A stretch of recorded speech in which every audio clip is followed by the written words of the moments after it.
അസ്സലാമു അലൈക്കും വറഹ്മത്തുള്ളാഹി. സിഹറിൻ്റെ അതേപോലെ കണ്ണേറിൻ്റെ സിംറ്റംസ് ലക്ഷണങ്ങളൊന്ന് പറഞ്ഞു തരാമോ? ഫിംഗറിൻ്റെ തമ്പിൽ വേദന ഉണ്ടാകുമോ? ഇതാണ് ചോദ്യം. അങ്ങനെ സിഹറിനായാലും കണ്ണേറിനായാലും പ്രത്യേകമായിട്ടുള്ള ലക്ഷണങ്ങളൊന്നുമില്ല. പല രോഗ അവസ്ഥകളും നമ്മൾ സാധാരണഗതിയിൽ അതിനൊരു കൃത്യമായ കാരണം ഡോക്ടർമാർക്കൊന്നും കണ്ടെത്താൻ കഴിയുന്നില്ല. സാധാരണഗതിയിൽ ആരോഗ്യപരമായിട്ട് ഒരു പ്രശ്നവുമില്ല, എല്ലാം നോർമലാണ്. അഥവാ പരിശോധനകളെല്ലാം നോർമലാണ്. ടെസ്റ്റുകളും ബ്ലഡ് ടെസ്റ്റുകളും അതുപോലെയുള്ള മറ്റ് പരിശോധനകളെല്ലാം നോർമലാണ്. എക്സ്റേ, ECG ഇങ്ങനത്തെ എല്ലാ കാര്യങ്ങളും നോർമലാണെന്ന് വിചാരിക്കും. എന്നിട്ടും പക്ഷെ പേഷ്യൻ്റിന് ഒരുപാട് സിംറ്റംസ് ഉണ്ട് എന്നുണ്ടെങ്കിൽ ഒരു പക്ഷേ ഇതുപോലെ പിശാചിൻ്റെ ഉപദ്രവങ്ങളോ അതുപോലെ കണ്ണേറൊക്കെ ആവാൻ സാധ്യതയുണ്ട് എന്ന് നമുക്കുള്ളൊരു അനുമാനിക്കാം എന്ന് മാത്രമേ ഉള്ളൂ. കൃത്യമായി പറയാൻ അള്ളാഹുവിൻ്റെ റസൂലിന് മാത്രമേ സാധിക്കുകയുള്ളൂ വഹീൻ്റെ അടിസ്ഥാനത്തിൽ. പല ലക്ഷണങ്ങൾ പറഞ്ഞ കൂട്ടത്തിൽ സിഹിറിൻ്റെ ഒക്കെ പിശാച് ബാധയുടെ ലക്ഷണങ്ങൾ പറഞ്ഞ കൂട്ടത്തിൽ പണ്ഡിതന്മാർ പറഞ്ഞിട്ടുള്ളത് അപസ്മാരം പോലെ വരിക. കാരണം ഖുർആന്റെ ആയത്തിൽ അതിനുള്ള സൂചനയുണ്ട്. അഥവാ അപസ്മാരം ഇതാവുക, അതുപോലെ വീഴുക, നിലത്ത് വീഴുക, അപസ്മാരം ബാധിച്ച് നിലത്ത് വീഴുക, അതുപോലെ ഖുർആന് കേട്ടാൽ അല്ലെങ്കിൽ ബാങ്കൊക്കെ കേട്ടാൽ ആകപ്പാട് വിരളി പിടിക്കുക. അപ്പാടെ ഖുർആനൊക്കെ ഓതി കേൾപ്പിച്ചാൽ ആകപ്പാടെ എന്തൊക്കെയോ അസ്വസ്ഥത ഉണ്ടാവുക. അതുപോലെ ശക്തമായ തലവേദന, മാനസികമായ പ്രശ്നങ്ങൾ. എന്നാൽ നമ്മൾ പരിശോധിച്ചാൽ പ്രത്യേകിച്ച് ഒരു കാരണവും കണ്ടെത്താൻ സാധിക്കില്ല.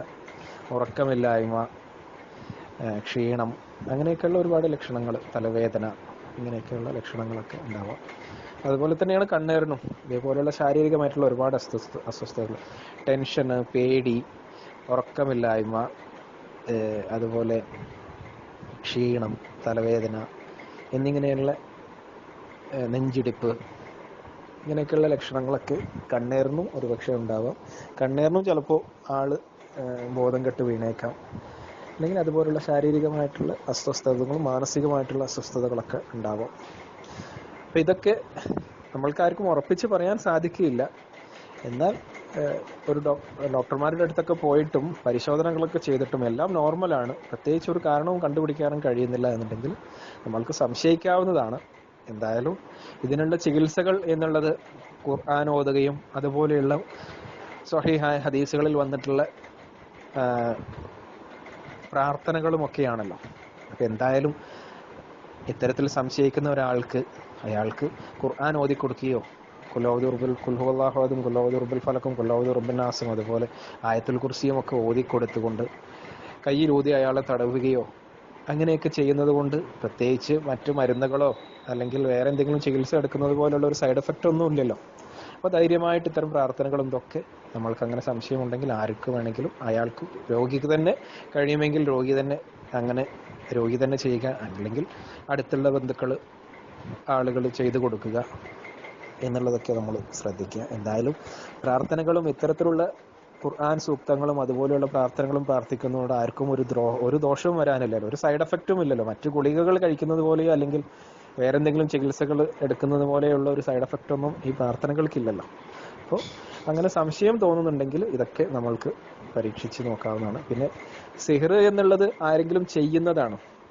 അപ്പം അങ്ങനെ സിഹർ ചെയ്യാൻ നമ്മൾക്കെതിരെ സിഹർ ചെയ്യാൻ ആരെങ്കിലും സാധ്യതയുണ്ടെങ്കിൽ അങ്ങനെ ഒരു സംഭവം അവിടെ വരുന്നുള്ളൂ. സിഹർ എന്നുള്ളത് നമ്മൾക്കെതിരെ സിഹർ ചെയ്യാൻ ഒരു സാധ്യതയും നമ്മൾ കാണുന്നില്ലെങ്കിൽ പിന്നെ നമ്മൾ അതിനെ പറ്റിയിട്ട് വേവലാതിപ്പെടേണ്ടതില്ല. എന്നാൽ നമ്മൾക്കെതിരെ ആരെങ്കിലും സിഹർ ചെയ്യാനൊക്കെ ഉള്ള സാധ്യതകൾ ഉണ്ടെങ്കിൽ മാത്രമേ അതിനെപ്പറ്റി നമ്മൾ വേവലാതിപ്പെടേണ്ടതുള്ളൂ എന്നാണ് പറയാനുള്ളത്. കണ്ണേർ പിന്നെ അല്ലാതെ തന്നെ സംഭവിക്കാവുന്നതാണ്. എന്തായാലും അതിനുള്ള ചികിത്സകൾ ഇത്തരത്തിലുള്ള ഫാത്തിഹയും മറ്റുമൊക്കെ ഉപയോഗിച്ചുകൊണ്ടുള്ള റുഖിയകളാണ്. അതൊക്കെ എല്ലാവർക്കും നമ്മളൊക്കെ അറിയാവുന്ന ചെറിയ ചെറിയ പ്രാർത്ഥനകളും മറ്റുമൊക്കെയാണ്. അതൊക്കെ നമ്മളെല്ലാവരും ചെയ്യുക, നമ്മൾ തന്നെ സ്വയം ചെയ്യുക, അതുപോലെ തന്നെ മറ്റുള്ള ആളുകൾക്ക് നമ്മൾക്ക് ചെയ്തു കൊടുക്കാവുന്നതാണ്. ഇതൊക്കെ നമ്മൾ സംശയിച്ചുകൊണ്ട് ഇതിൻ്റെ പേരിൽ തട്ടിപ്പ് നടത്തുന്ന ഒരുപാട് ആളുകളുണ്ട്, കുറേ മന്ത്രവാദികളുണ്ട്. അവരുടെ അടുത്ത് യാതൊരു കാരണവശാലും നമ്മൾ പോകാൻ പാടില്ല. അത്തരം സിഹർ ചെയ്യുന്ന ആളുകളുടെ അടുത്ത് പോയാൽ അവൻ കാഫിറായിപ്പോവും. കാരണം ആ സിഹറിൽ വിശ്വസിച്ചുകൊണ്ട് സിഹർ ചെയ്താൽ ആൾക്കാർ കാഫിറായിപ്പോവും. അല്ലാതെ തന്നെ കുറേ മുസ്ലിയാക്കന്മാരും ഇതൊക്കെ ഒരു തട്ടിപ്പായിട്ട് ഒരു വ്യവസായമായിട്ട് നടത്തുന്ന ആളുകളുണ്ടാവും. അവരുടെ അടുത്ത് നമ്മൾ പോവേണ്ടതില്ല. ഇത്തരം ദിക്റുകളും ദുആകളൊക്കെ നമ്മൾക്ക് തന്നെ പഠിച്ച് നമ്മൾക്ക് തന്നെ ചെയ്തു കൊടുക്കാവുന്നതേ ഉള്ളൂ എന്ന് മനസ്സിലാക്കുക. വല്ലാഹു അഅലം. അസ്സലാമു അലൈക്കും വറഹ്മത്തുള്ളാഹി. കുട്ടികൾക്ക് കണ്ണേർ ബാധിക്കാതിരിക്കാൻ ആയത്തുൽ കുർസി ഓതി മന്ത്രിക്കാൻ പറ്റുമോ?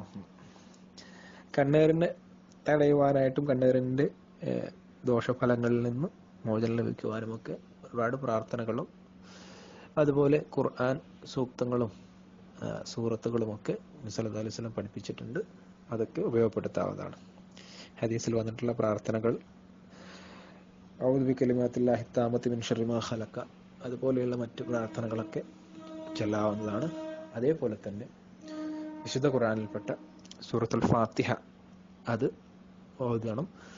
അതുപോലെ ഖുൽ ഹുവല്ലാഹു അഹദ്, ഖുൽ അഊദു ബിറബ്ബിൽ ഫലക്, ഖുൽ അഊദു ബിറബ്ബിൻ നാസ്, ഖുൽ അഊദു ബിറബ്ബിൽ ഫലക്കും ഖുൽ അഊദു ബിറബ്ബിൻ നാസും മുഅവ്വിദതൈനി ഈ വിഷയത്തിൽ കൂടുതൽ ഉപയോഗപ്പെടുത്താൻ പറ്റിയ വളരെ നല്ല സൂറത്തുകളാണ് എന്ന് മാത്രമല്ല അപ്രകാരം നബി സല്ലല്ലാഹു അലൈഹി വസല്ലം ഇതെല്ലാം ഓതിയിട്ട് കയ്യിലൂതി ദേഹത്തൊക്കെ തടവിയിട്ടുണ്ട്. അങ്ങനെ സുന്നത്തിൽപ്പെട്ടതാണ് ആ കാര്യം എന്ന് മനസ്സിലാക്കുക.